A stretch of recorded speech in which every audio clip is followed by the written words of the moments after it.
نے فرمایا امیر المومنین کہہ کے بیعت کرو.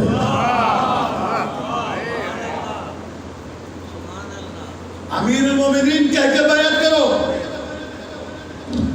بیعت کرنے والے آئے مسلمانوں کے عادل خلیفہ خلیفہ ثانی آئے. ان کا اعلان کنز العمال میں بھی لکھا ہے, سوائق مبارکہ میں بھی لکھا ہے, پڑھ لیجیے گا جا کر.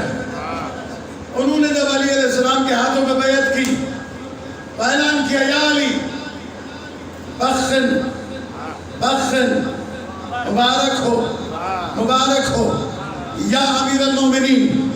اب اگر آپ سمجھ گئے تو بولیے گا, نہیں سمجھ سکے تو میں اس سے آگے پڑھ نہیں سکوں گا. بخن بخن لک یا امیر المومنین, اے امیر المومنین مبارک ہو مبارک ہو. اصبحت اصبحت مولایا, آج سے تم میرے مولا بن گئے. مولا کل مومن و مومنہ, اور صرف مومنوں کے بھی مولا بن گئے. میرے الگ, مومن و مومنہ کے الگ, میرے بھی مولا. اصبحت مولایا و مولا کل مومن و مومنہ. اور اس کے بعد فتویٰ جاری کیا غدیر خم کے میدان میں. خلیفہ ثانی نے فتویٰ